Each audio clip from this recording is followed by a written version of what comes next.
Irmãos que têm manifestado algum potencial de ministério, pelo menos na minha avaliação, e que necessitam de algum treinamento na arte de pregar e de comunicar, ok, a palavra de Deus. É um grupo que tem sido muito especial. A gente se reúne mais ou menos a cada 15 dias e eles têm a tarefa de ensinar e de pregar e estão sendo avaliados, né, pelo grupo todo e por mim. E um dos sermões que eu pedi que eles fizessem nesse ano, nesse semestre, na verdade, nós pegamos uma mesma passagem, todos pegaram a mesma passagem, e todos eles, são 5 agora, né, Mateus? Os 5 vão pregar a mesma passagem, no mesmo dia.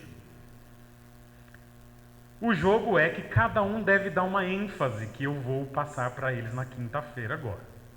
Um vai pregar a história, o outro vai pregar a moral da história, o outro vai pregar os personagens, e há de ser muito interessante. No mínimo a gente vai dar boas risadas, né? Vendo... É aquela coisa que não vai colar, hein? Pelo amor de Deus. Já começa mal o negócio aí. Mas hoje eu vou fazer exatamente o que eu pedi para eles. Eu vou pregar o mesmo texto que o Helder pregou na semana passada. Eu já avisei o Helder que eu ia fazer isso. Inicialmente eu pensei em pregar o texto a seguir, mas logo quando eu comecei a lidar com o texto, eu falei, não, eu preciso pegar uma ênfase que este texto está dando, que a partir do que o Helder já construiu na semana passada. O Helder mencionou este texto de Atos capítulo 11, versículo 19 em diante. Vou trocar aqui, tá, Sérgio?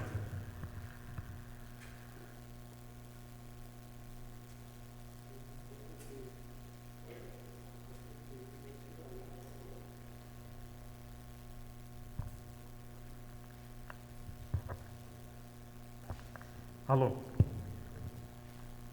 O Helder, então, ele pregou aqui o texto e ele mencionou que o texto de Atos capítulo 11, versículos 19 a 26, é um texto fundamental em Atos. Ele até mencionou a palavra dobradiça, ou seja, o livro vai até um aspecto e depois ele tem algo que é um texto tão importante que ele muda o rumo da narrativa de Atos. Esse microfone aqui, ele está meio... Tem algum outro que está mais parecido com aquele primeiro, Sérgio? Amarelo. Eu vou com amarelo de qualquer jeito. Isso aí.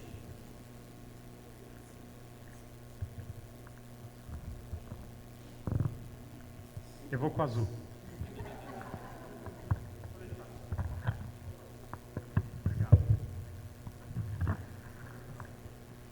Obrigado. Desenrolaremos depois do culto hoje. Obrigado. Pode sentar lá, tá tranquilo. Alô, teste. Alô, você.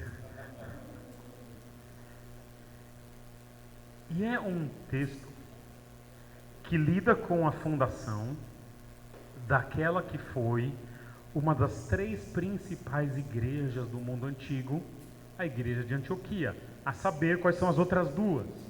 A igreja de Jerusalém, que nós já estudamos bastante, e posteriormente a igreja de Roma, que vai figurar muito pouco no livro de Atos, ou praticamente nada, mas que depois na história da igreja vai ser muito importante. Seja como for, eu quero lidar com esse texto, e a ênfase que eu quero trabalhar com você neste texto hoje, não é na história, nem nas verdades que o Helder já trouxe, mas eu quero trabalhar o papel dos 3 principais personagens ou grupos de personagens nesse texto. Então abra comigo o texto de Atos capítulo 11, versículos 19 a 26, e eu quero ler esse texto com vocês.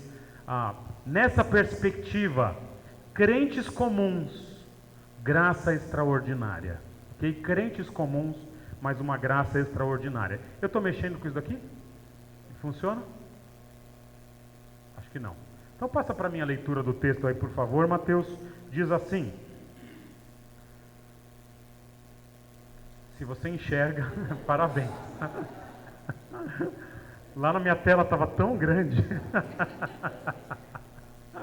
Você tem Bíblia aí, por gentileza, abra Atos 11, versículos 19 a 26.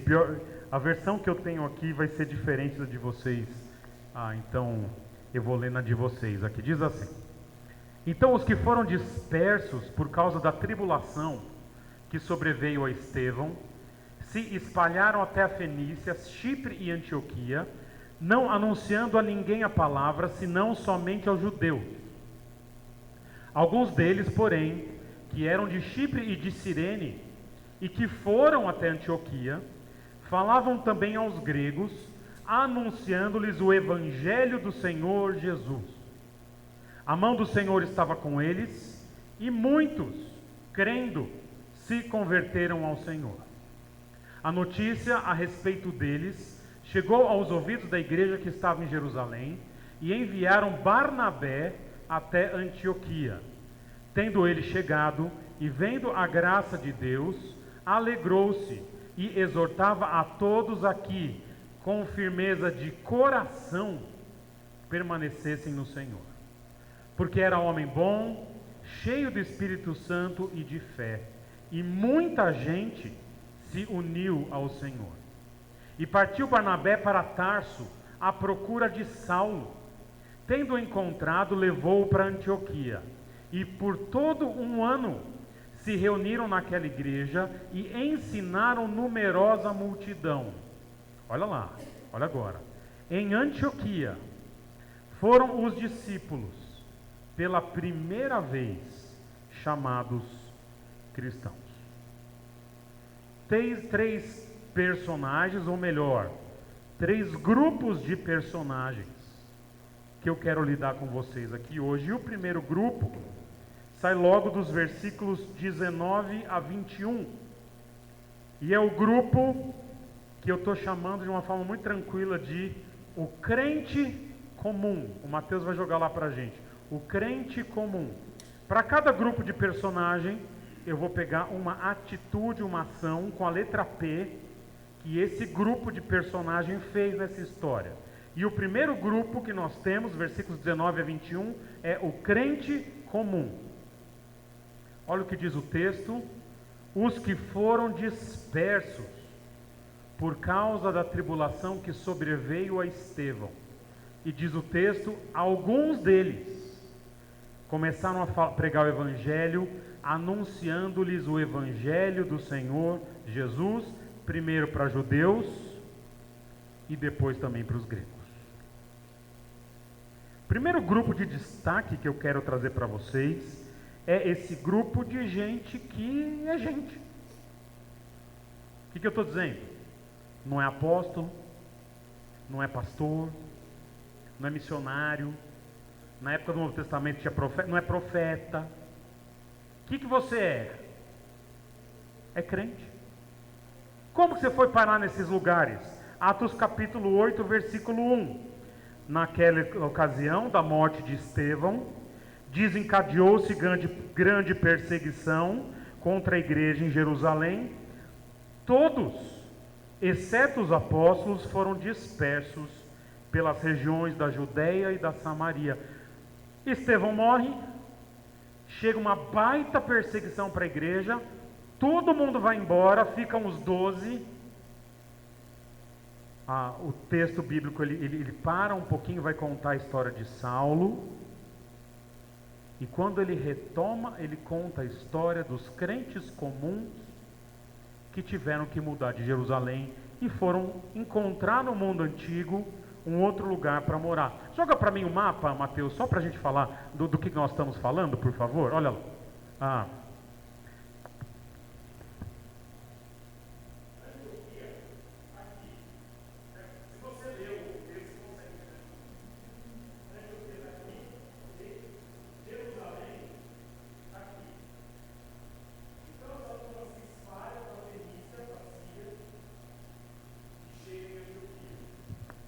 Então, são pessoas comuns que tiveram que mudar da cidade porque foram perseguidas. Volta lá no slide então, Mateus ponto 1 ali, primeiro grupo de gente. tudo o que vai acontecer agora, os grandes movimentos do livro de Atos, eles vão depender, eles vão estar vinculados de alguma forma a essa igreja que foi fundada por gente normal. Quem são essas pessoas? Na verdade, o que essas pessoas fazem? Eles mudaram por obrigação e eles chegam nas cidades e tudo que eles fazem é proclamar. No começo, eles fazem o que a igreja antiga fazia, eles vão com os judeus, mas alguns deles, convivendo com aqueles que não são judeus, falam, se Pedro pregou para o tal do Cornélio, será que a gente não pode também? E ele começa a pregar para quem não era judeu, para os gregos. E aí chega o versículo 21 e diz, a mão do Senhor estava com eles, e muitos creram e se converteram ao Senhor. Quando aqueles crentes normais, crentes comuns pregam, a mão de Deus está com eles, e ao pregar as pessoas começam a se converter. Ou seja, Deus usa gente normal. E olha que interessante, esse versículo 21 vai dizer que muitos creram e se converteram. Eu quero trabalhar esses dois verbos que são usados aqui, creram e se converteram, porque são verbos que nos dão a ideia do tipo de mensagem que foi pregada para esses caras, para esses gregos que não eram judeus. Literalmente esses verbos significam creram, e o se converteram significa literalmente se voltaram de ou se voltaram para o Senhor. Ou seja, o conteúdo da pregação dos crentes normais era um conteúdo que falava de dois pontos: arrependimento, volte as costas para o pecado e volte seu rosto para Jesus, e fé. Arrependimento e fé. Na nossa igreja, a gente preza bastante pela teologia e pelo ensino, certo? Nós estamos com curso de teologia, acho que 38, 39 alunos. Estamos no curso treinando gente para pregar na igreja, vocês vão começar a vê-los aqui. Outros estão sendo treinados para o diaconato, outros estudando para serem preparados para a liderança efetiva da igreja. Fazemos reunião de professor de quando em quando. Tem conferência, tem um monte de livro lá atrás, dá uma olhada ali, você pode fazer sua encomenda, aliás, no momento merchan, né? Faz sua encomenda para você crescer espiritualmente. Tudo isso é ótimo. Eu acho ótimo. Os irmãos crescerem, amadurecerem. Mas se você é crente e ainda não começou essa jornada de teologia, não tem problema. Se a gente sabe pregar que as pessoas vão para o céu pelo arrependimento dos seus pecados e pela fé em Jesus Cristo, é suficiente. Para proclamar é suficiente. Não, eu não vou falar porque eu não tenho conhecimento. Você é crente? Você sabe como que você vai para o céu? Ok, isso é suficiente para que a mão de Deus esteja conosco. Arrependimento. No Novo Testamento é virar as costas para o pecado. Eu estou vivendo a minha vida, todos nós somos pecadores. Isso nos coloca em separação diante de Deus. E o arrependimento é, eu não quero mais ser assim. E a fé é, ok, mas eu não consigo me salvar. Jesus, você que é santo e morreu na cruz, me salva. É isso. É isso que a gente prega. O que esse texto prova para nós é que não há grandes requisitos para a gente fazer a diferença na vida de pessoas que estão perdidas. Não é um problema de conhecimento quando nós não testemunhamos para os de fora. Não é, eu não sei teologia, porque eles não sabiam também. Quando eles vão precisar de ensino, vai trazer um segundo personagem. Mas o ponto é o testemunho. Aqueles camaradas que foram dispersos, pelo jeito que o texto traz, estavam tão felizes com a condição deles em Cristo Jesus, que eles chegam e onde eles vão, eles falam das boas novas. Falam, gente, você está perseguido, onde você vai morar? Não, mas cara, eu estou tão feliz. Mas você mudou de Jerusalém, andou aquele monte de quilômetro ali, e você está feliz por quê? Cara, eu preciso te contar. Eu conheci uma pessoa. É quem? No Salvador. Onde ele está? Está no céu agora, guardando para voltar. E aí começa a falar. Aí no dia seguinte encontra a pessoa. E aí, rapaz, estou mais feliz ainda. O que aconteceu? Eu conheci uma pessoa. E é aquele negócio que tá na alma. Vou contar uma história que eu acho que eu nunca contei aqui na igreja. Antiga, mas eu não me lembro de ter contado. Se eu contei, aí eu preciso fazer uma consulta ao médico, eu não estou lembrando. Não? Eu trabalhei numa empresa, uma multinacional, e você passava num corredor e tinha as secretárias que ficavam ali. Era o corredor que a gente chegava. E eu estava precisando da secretária da minha área lá, eu estava precisando de um negócio. E quando eu cheguei, ela estava conversando com uma outra secretária. As duas conversam. Momento fofoca da conversa das secretárias de 20 e tantos anos atrás. E a outra secretária estava falando com aquela que eu estava esperando para ser atendido, falando do namorado. Não, mas ele é maravilhoso. Nossa. E falou, eu fiquei uns 2 minutos esperando a mulher contar sobre o namorado. Aí depois que liberou, né, a secretária pediu o que precisava, enfim. As semanas se passaram e aí a nossa empresa foi vender uma licitação e eu estava envolvido nesse processo de fazer a apresentação para cumprir os requisitos da licitação.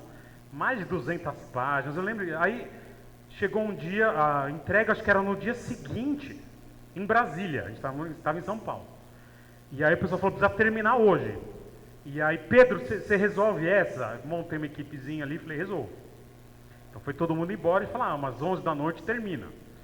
Chegou às 11, 2 da manhã, chegou uma hora, eu falei, gente, não vai dar, eu preciso de um computador melhor.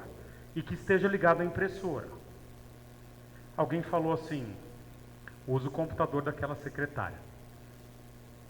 Beleza. Sentei lá, era um desktop, liguei lá, fez aquele barulhinho e tal. Quando ligou, eu fui entrar, precisava de senha. Mas não tinha uns caras de TI assim, que vai lá, mexe lá e tira a senha. Falei, rapaz, era o computador daquela secretária que eu fiquei aguardando. Eu pensei, como era o nome do namorado da moça? Aí foi passando Adriano, José, Antônio, Francisco, Pelópida. Não. Lembrei. Falei, eu acho que é esse. Fui lá e digitei. Pá. Tananã. Entregamos a licitação, rapaz. Entregamos. Por quê? Aquela mulher estava tão envolvida naquele relacionamento que ela só falava daquilo. Por 2 minutos passando, esperando, semanas antes. E a senha do computador era o nome do namorado. Já tinha contado essa? Não? Ok. Eu acho que era Adriano. Então, tenta aí.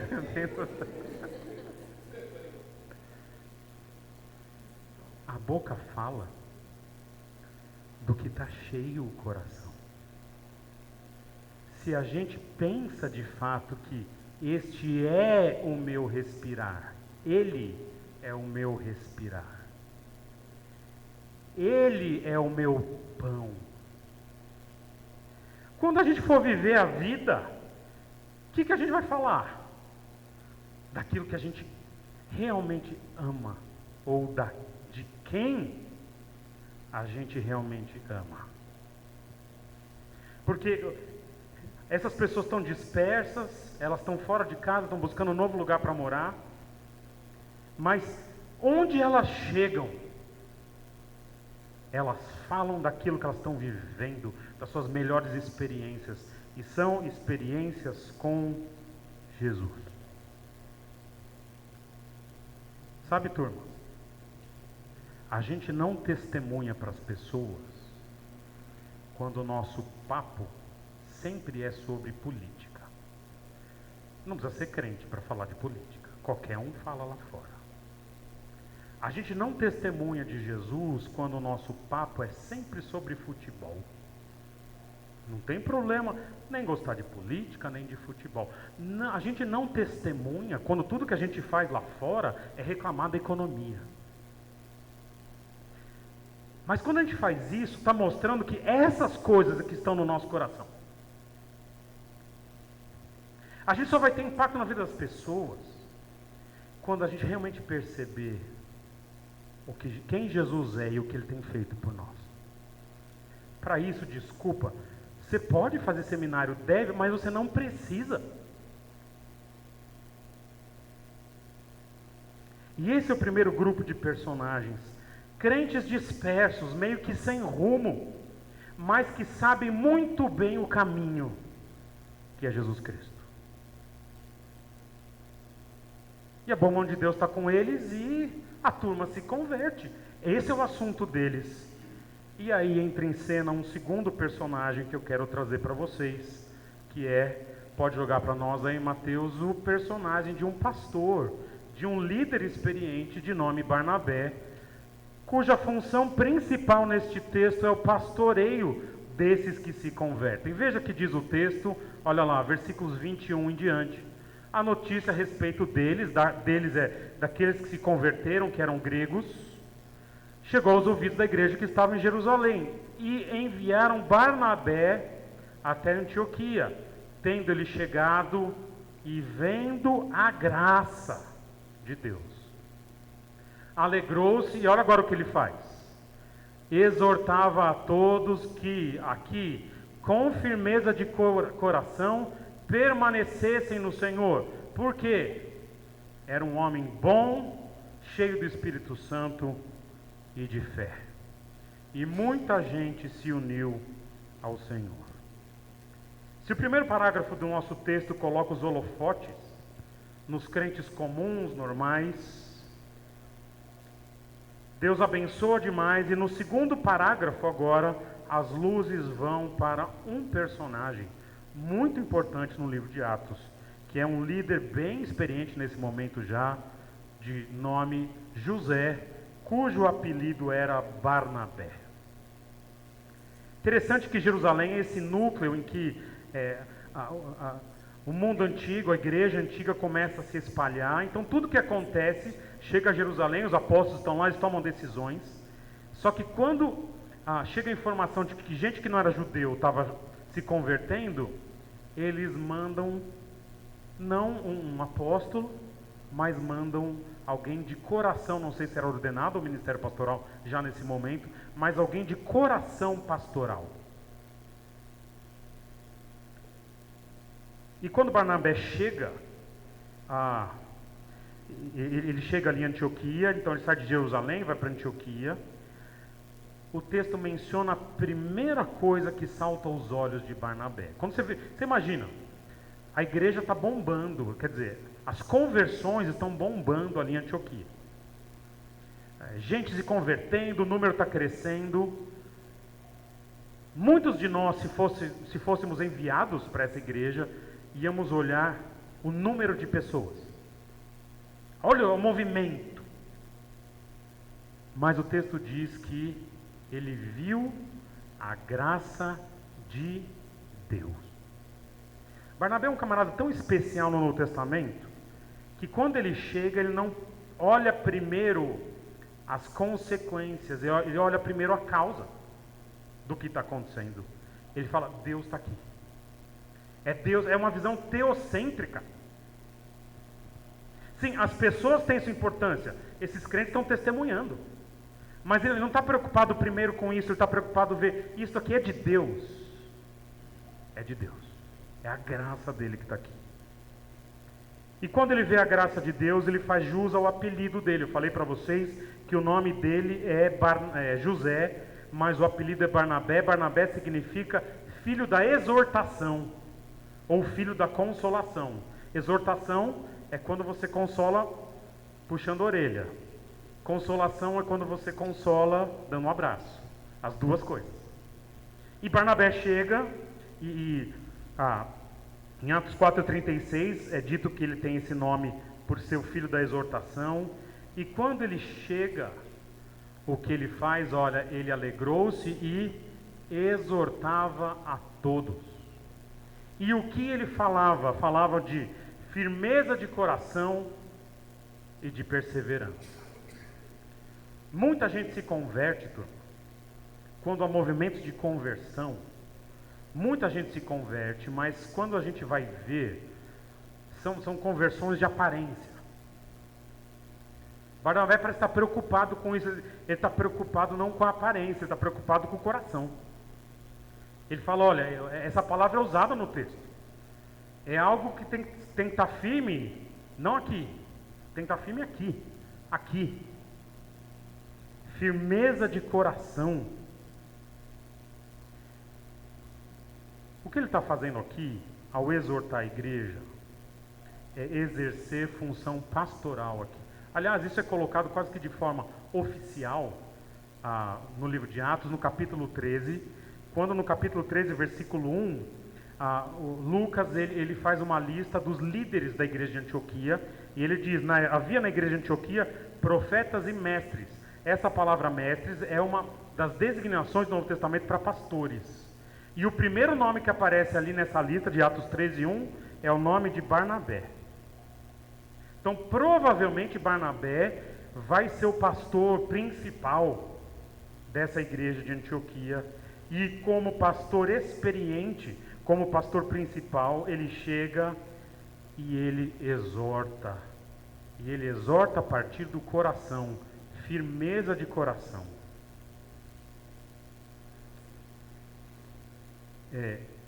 Barnabé sabe que existem pessoas na igreja, existem mesmo, que tem uma casca, uma aparência, uma forma de se relacionar, que parece tão santa. Fala doce, fala macio, mas que por baixo da casca tem um coração reprovado, obstinado. Barnabé sabe disso, ele fala, olha, não adianta vocês virem na onda. O que Deus quer é uma mudança de coração. Porque todo mundo que se converte ou chega ao Evangelho, alguns se convertendo, outros não, mas ao receber a palavra de Deus com alegria, a gente nunca sabe diferenciar. Alguns chegam, se animam. Isso aconteceu aqui na nossa igreja recentemente, de umas pessoas que chegam, cara, acho que esse camarada se converteu agora. E é aquele fogo, né? De palha. 3 semanas depois acontece um problema. Ou então acontece uma oportunidade. E do jeito que veio foi. Né? Nem esquentou o banco. E ele está dizendo, a firmeza no Evangelho é de dentro. E ele fala mais. Ele fala de permanecerem no Senhor, ou que nós poderemos traduzir no perseverar no Senhor. A teologia vai dizer o seguinte: a comprovação da conversão de alguém não é a ausência de pecado. Eu sou crente por quê? Porque eu não peco. Não. Então você está no lugar errado, não? Nós pecamos. Mas a comprovação da conversão de alguém é a perseverança de nunca desistir da luta. Por isso que igrejas exercem eventualmente disciplina eclesiástica. A disciplina é quando a pessoa está lutando contra o pecado e em algum momento ela fala, quer saber, eu desisto, tchau, fui. Aí a gente pode dizer, opa, isso não é comum para um crente, a gente não vai te tratar mais como crente. Porque o que é comum do crente é lutar, dia seguinte, lutar, dia depois do seguinte, lutar. Como diz a música do Marcos Almeida, hoje tem guerra, amanhã também. E ele diz o seguinte, olha, o que vocês que são crentes precisam agora comprovar essa fé genuína na perseverança. O nome técnico disso na teologia é a perseverança dos santos. Alguém que continua, cai, sacode a poeira, né? Como que é? Levanta, sacode a poeira e dá volta por cima, né? É por aí, esse é o samba do cristão, né? E aí Lucas faz um comentário sobre Barnabé, versículo 24. Porque ele era um homem bom, cheio do Espírito Santo e de fé. Bons ministérios não acontecem por acaso. Diz um comentarista que, não sei, né? Acho que é meio fofoca, mas ele diz o seguinte, eu acho que Lucas era fã de Barnabé. Há uma especulação, inclusive, de que Lucas tenha se convertido nessa igreja de Antioquia, porque daqui a pouquinho ele vai usar o pronome na primeira pessoa, e tem manuscritos antigos que colocam o pronome em primeira pessoa do plural, nós, aqui já nesse capítulo. Então pode ser que Lucas está falando de Barnabé, que foi o seu discipulador. Mas o fruto bíblico, ele não acontece por acaso. Barnabé serve bem, ensina bem, ama bem, porque ele é um homem bom. Ele é assim, e porque ele é assim, ele faz assim. Barnabé fala das coisas espirituais, é um homem espiritual, vive a vida espiritual da igreja, porque ele é cheio do Espírito. E Barnabé, ele acredita que as pessoas mudam através de Jesus, ele acredita na força da igreja, não por alguma coisa exterior, mas porque ele é um homem de fé.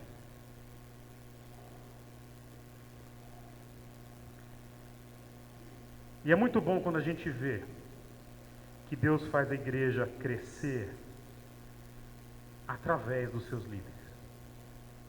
Mas não tem um problema. Eu não sou Barnabé. E vamos ser honestos, a maioria dos pastores que a gente conhece não é também. Muitas das crises pessoais de um pastor é olhar a estatura desses homens e falar, eu entendo que o Senhor fez isso através dele. Ele é o Barnabé. E como que o Senhor vai fazer com a gente aqui, que não tem um Barnabé? E aí entra um outro aspecto interessante da graça de Deus. Deus faz a gente melhorar e a igreja crescer, muitas vezes através de um pastor. Mas a realidade é que Deus faz a igreja melhorar e crescer muitas e muitas vezes, apesar de um pastor. E a tarefa de um pastor é diminuir ao longo dos anos, pela sua vida espiritual, o número de vezes que Deus atua apesar dele, substituindo pelas vezes que Deus atua através dele. E essa é a tarefa pastoral. Não atrapalhar demais. Até um dia ajudar. Nas minhas aulas em São Paulo, talvez a melhor coisa da aula que eu dou em São Paulo agora, dei ano passado, vou dar esse ano novamente, uns 6 sábados que eu dou aula lá, é ter a oportunidade de gastar o sábado nos momentos de intervalo. Por isso que nesses cursos tem bastante intervalo, para os pastores poderem conversar. Eu tenho a oportunidade de sentar com pastores que de fato eu respeito. Não são muitos que eu respeito. Talvez o problema seja meu. Mas esses eu respeito. Tem gente lá com 15, 20, 25, 40 anos de ministério. gente que aprendeu as duras penas serem pastores efetivos. Recentemente, inclusive, eu perguntei para um deles, essa eu acho que eu já contei para vocês. Falei, pastor, como que a gente faz para diminuir o ímpeto? Só para dar o contexto, a qual ímpeto eu me referia? Ao ímpeto de não chutar o balde, de não chutar as pessoas, e de não chutar o balde e as pessoas, ok? Como que você fez para em 40 anos diminuir esse ímpeto? E ele respondeu, os anos ajudam, mas não resolve. Você vai ter que aprender, filho, biblicamente, o que é o ministério pastoral. E tem uma palavra que caracteriza o ministério pastoral, que é a paciência. Paciência você faz como? Esperando, retendo, segurando. Nós queremos tudo pronto, Deus tem um processo tão lento. Você fala, não, eu vou mudar, de hoje para amanhã já mudei. Não é assim. Você às vezes acrescenta um milímetro. Semana seguinte, você acrescenta mais um. Na outra semana você cai 3. Tudo bem, começa de novo. Esses dias eu vi na internet como que se mede os anos de uma árvore. Vi o camarada fazendo corte no tronco e ele contou ali, cada ano 1 milímetro é acrescentado na espessura daquele tronco. Ele calculou uma árvore de uns 500 anos. Então, cada ano 1 milímetro. É de pouquinho. Se a gente vai ser uma árvore frondosa, vai ser assim, de pouquinho, mas vai. E o que acontece nesse texto é, tendo um pastor que já é uma árvore frondosa, com uma igreja que é comprometida em proclamar, o versículo 24 diz, muitas pessoas foram acrescentadas ao Senhor. Esse é um ministério de sucesso. Crentes comprometidos, um pastor que ama a Deus, cheio do Espírito Santo, e os dois estão juntos e está tudo bem, e o texto podia terminar aqui, mas não termina. Porque ele podia, mas não podia, porque falta um elemento. Nessa igreja está tudo tão perfeito. Falta um personagem. E o personagem está nos versículos 25 a 26, que eu quero ler com vocês. Então Barnabé foi a Tarso procurar Saulo. E quando o encontrou, levou-o para Antioquia.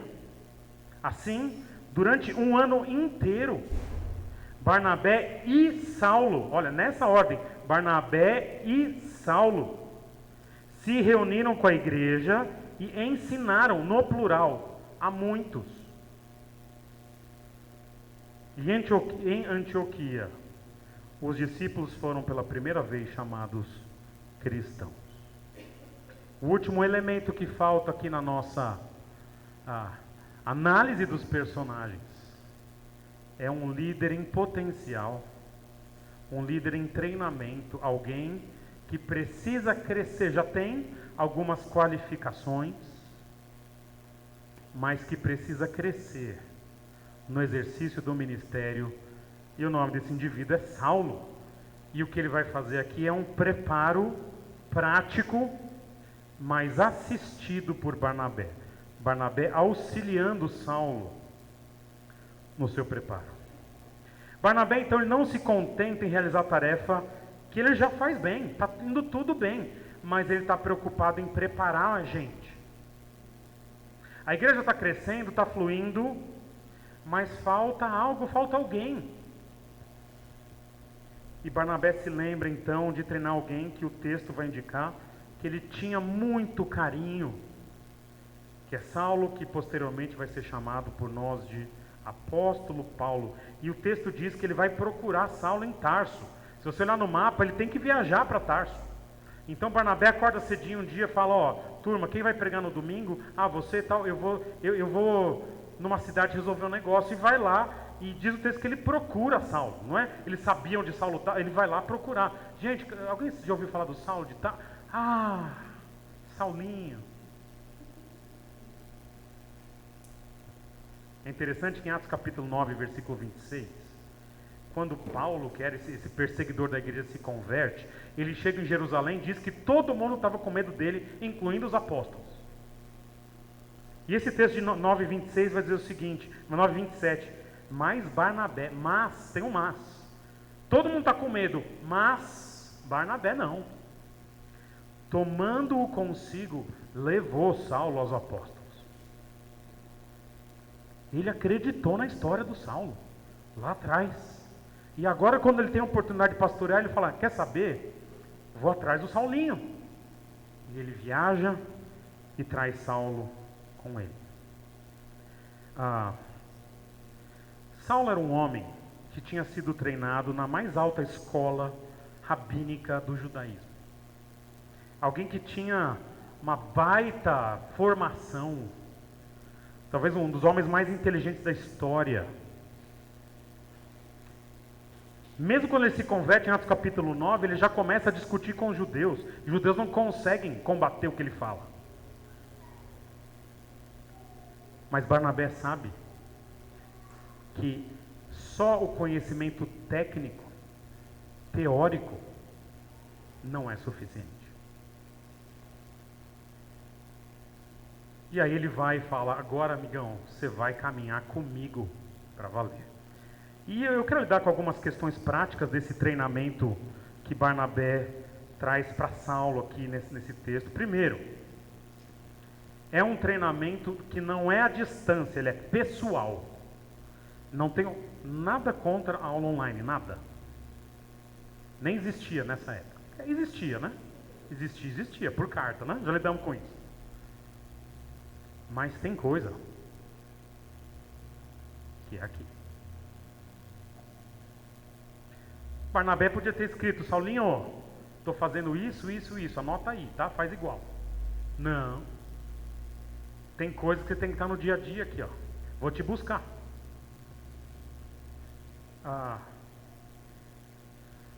Mas mais do que isso, Barnabé treina o apóstolo, o futuro apóstolo Paulo, na igreja local. Não existe nenhum treinamento que substitua o exercício do ministério na igreja local. Nenhum. Veja, nós apoiamos seminários aqui na igreja. Temos agora vários irmãos, né? 3. Desculpa, Mateus. Que estão fazendo curso lá no Palavra da Vida, ok? Mas pode ser doutorado, pós-doutorado. Nada substitui o ministério na igreja local. É na igreja local, turma, que as coisas acontecem. É aqui que os problemas reais estão. Eu tenho muita dificuldade em entender quem tem um ministério principal fora de uma igreja local.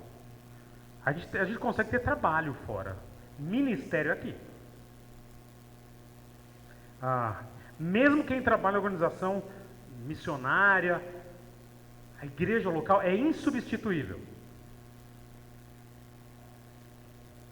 E Barnabé sabe disso, você vai ser treinado, amiguinho, comigo aqui, na igreja. Segundo, esse treinamento ele é relacional, ou seja, ao preparar alguém, Barnabé escolhe alguém com quem ele já tem um relacionamento. Quando a gente olha esse texto de Atos 13:1, em que se mencionam os líderes da igreja de Antioquia, a gente percebe que Antioquia estava muito bem servida de líderes locais. Mas ainda assim, Barnabé, antes de ter esses líderes locais, busca alguém com quem ele já tem relacionamento. Por que isso é importante? Ministério, ele é efetivo, ele é mais efetivo quando a gente trabalha com aqueles que a gente já tem algum vínculo. Ao longo dos anos na nossa igreja, nós já recebemos diversas pessoas, seminaristas e outros, que vieram de fora para ministrar a igreja. Seja temporariamente, seja por um período mais longo, período de 1 ano, período de 2. São pessoas que vieram para serem treinadas. Mas observando a história de cada um deles, o que eu vejo dessas histórias foi mais efetivo quando o indivíduo de fato começou a compreender que isso aqui era a igreja dele, ou deles, do casal, o que seja. Tivemos já vários que vieram. Enquanto não há relacionamento, eu digo o seguinte: uma coisa é pregar para, outra coisa é pregar com. Pregar para, é verdade, são crentes, abençoam a igreja, mas quando a gente prega com, é mais efetivo.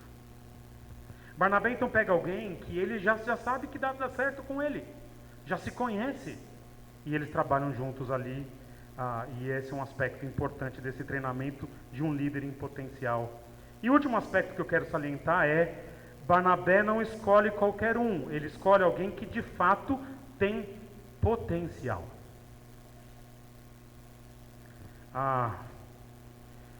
Esse negócio de preparar nova geração de líderes na igreja, eu vou falar. Gera um ciúminho na igreja. Acontece, eu entendo. Mas a realidade é que a gente precisa pensar no treinamento de novas gerações. Eu estava pensando esses dias, conversando com o irmão da igreja. Eu estou com 46 anos.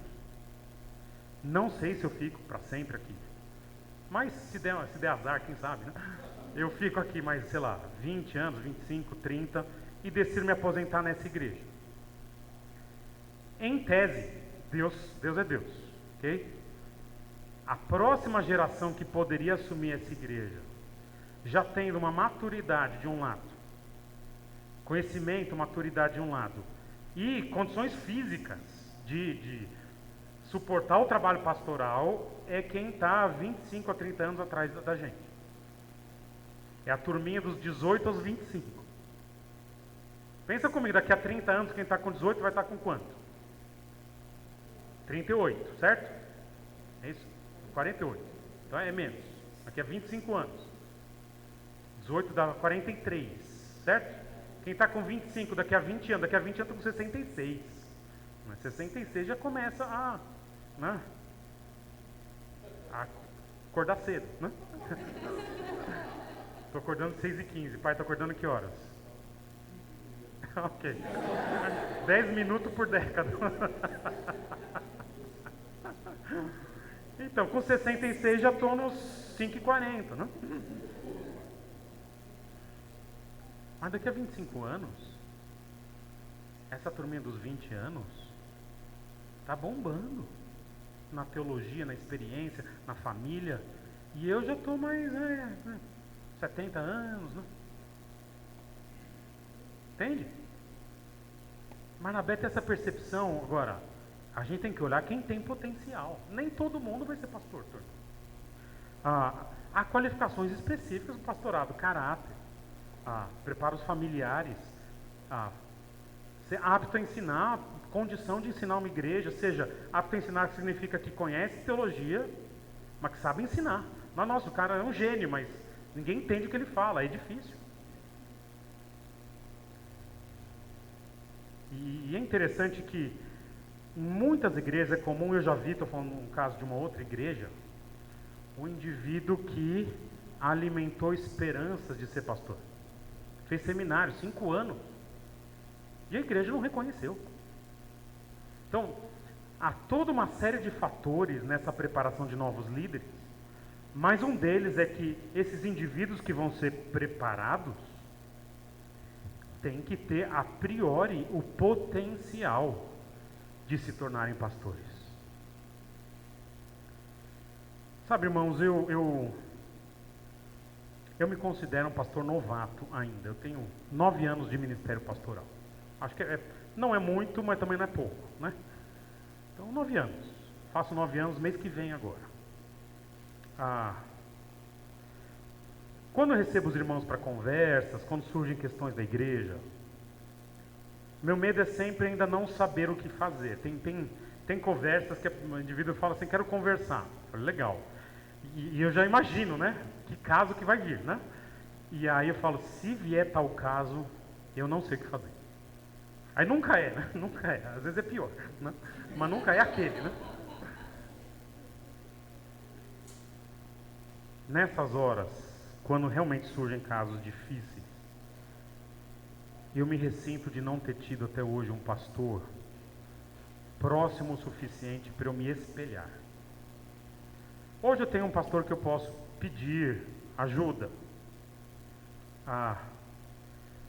Se eu pudesse, eu vou confessar para vocês, se fosse viável, eu acho que eu ligava para esse pastor umas 3 vezes por semana.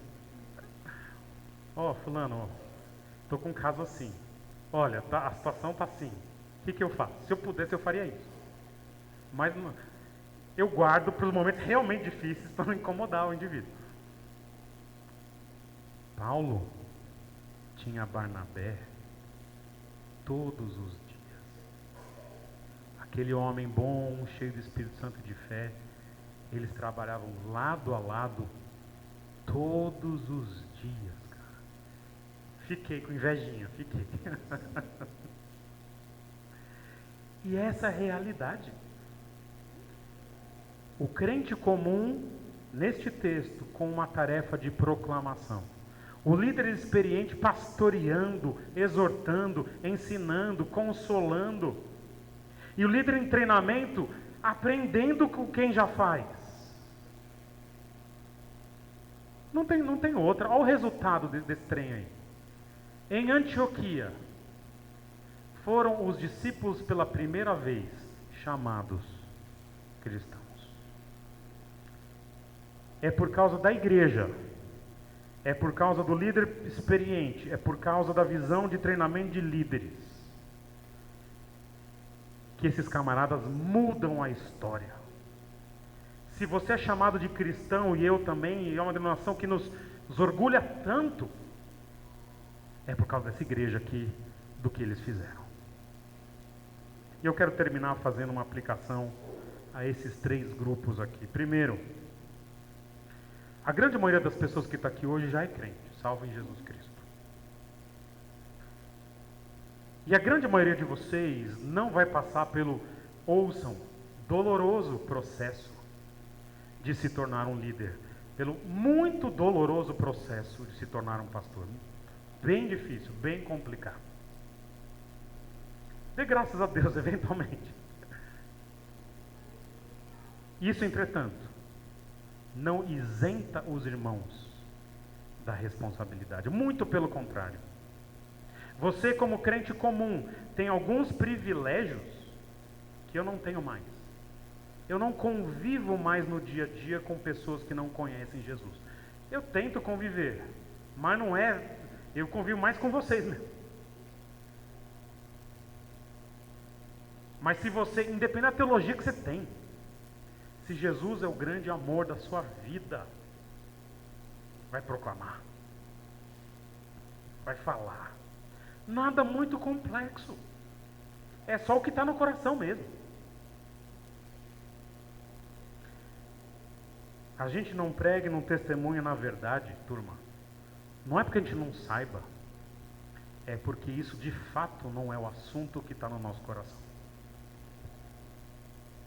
A gente trata a igreja, a religião, Jesus, como aquele cantinho da alma destinado à espiritualidade, religião. Não é assim. Ele é o todo. Ele é tudo. Ele é o respirar. Ele é o pão. Ele é o ar.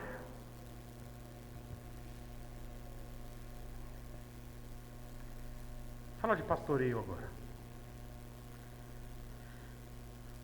Quem dera nós tivéssemos um desses que Deus tem chamado ao longo da história, como esses pastores que realmente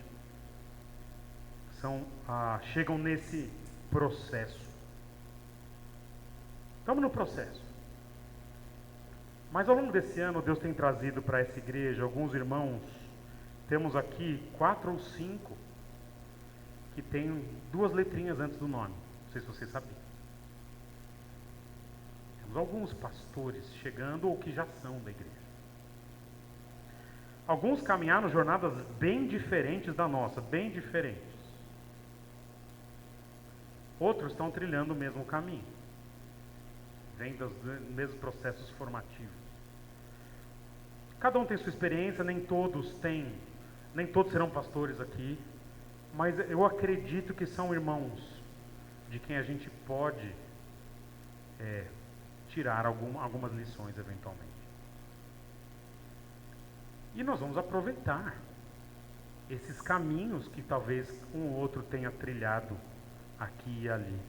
E finalmente, há pessoas aqui nessa igreja que estão sendo treinadas no ministério ou para o ministério. Não sei se ficarão aqui. A gente não treina para a igreja, a gente treina para o reino. Mas eventualmente, talvez, algum dia se tornem os pastores de vocês. E aí ele vai chegar na igreja e a gente já velhinho vai falar: eu te carreguei no colo, né? Só por vingança dos caras que falaram isso da gente. Mas essa turma precisa ser treinada. Ela vai ser treinada com aquilo que nós temos hoje. E talvez um dos treinos que eles precisavam mais ter era como pregar um sermão diferente no mesmo texto. E é isso que nós acabamos de fazer. Fica de lição para a turma de homilética. Vamos orar.